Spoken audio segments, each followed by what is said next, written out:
നമസ്കാരം ഗൈസ്, ആർജിയാണ്. നമുക്കിന്ന് രാവിലെ അവധിയാണ്. നമുക്കിന്ന് റബ്ബർ തോട്ടത്തിൽ പണിയില്ല, റബ്ബർ വെട്ടുന്നില്ല. ഇന്ന് അവധിയാന്ന് അവർ ഇന്നലെ ഓൾറെഡി പറഞ്ഞായിരുന്നു.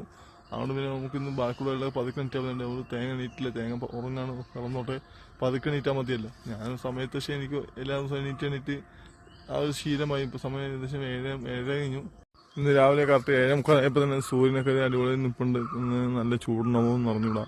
നമുക്ക് പിന്നെ വീട്ടിനകത്ത് ചൂടുണ്ടാവില്ല, മരങ്ങളൊക്കെ അവിടെ ഉള്ളതിന്റെ ഒരു ചൂട് കുറവായി. രാവിലെ എണീറ്റ് വന്നിട്ട് സമയം ഏകദേശം 8:45 കഴിഞ്ഞു.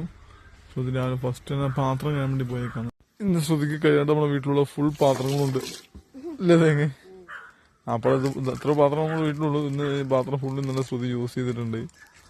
അതേ പുതിയ ചകിരി ഉദ്ഘാടനമാണ്. ശ്രുതിക്ക് ഉദ്ഘാടനം എന്നൊരു വീക്ക്നെസ് ആണ്. എന്താ പറയാൻ പാടില്ല, എന്ത് ഉദ്ഘാടിക്കാന്ന്. കഴിഞ്ഞ ദിവസം എനിക്ക് പേസ്റ്റ് ബ്രഷ് വാങ്ങിച്ച സമയത്ത് എന്റെ ബ്രഷ് ഉദ്ഘാടനം ചെയ്യേണ്ട വാശി പിടിച്ച ആളാണ് ഇദ്ദേഹത്തിന് എന്താണ് ചെയ്യേണ്ടത്? ഉദ്ഘാടനത്തിനൊരു വട്ട് ശ്രുതിക്ക് ചേർന്നിട്ടുണ്ടെന്ന് സംശയമുണ്ട് ഇത് തേങ്ങ. അതുകൊണ്ട് ശ്രുതിയുടെ വീക്ക്നെസ് ആണ് ഉദ്ഘാടനം. ഉദ്ഘാടനം ശരിക്കണം. ഞാൻ കഴിയട്ടെ ഫസ്റ്റ്. അല്ല, അത് സമ്മതിക്കൂല. കാരണം ഉദ്ഘാടനം ശ്രുതി തന്നെ ചെയ്യണം. ഇന്ന് തൊഴിലുറപ്പുണ്ടോ ശ്രുതി? ഇന്ന് തൊഴിലുറപ്പുണ്ട്. എന്തായാലും ഇത്രയും പറമ്പൊക്കെ വൃത്തിയാക്കി കിട്ടുന്നുണ്ട്. മുകളിൽ റോഡ് വരെ കാണുന്ന രീതിയിൽ വൃത്തിയായിട്ടുണ്ട്. അത് നമുക്ക് വലിയ സന്തോഷമുള്ള കാര്യമാണ്. ഈ റൈറ്റ് സൈഡിൽ തെങ്ങിന് അവിടെ നിന്ന് ഇങ്ങോട്ട് ലെഫ്റ്റിലേക്ക് കുത്തി ചെരിഞ്ഞാണ് നമ്മുടെ സ്ഥലം പോകുന്നത്. കൂർത്ത് വൃത്തിയാക്കിക്കണം പറഞ്ഞിട്ട്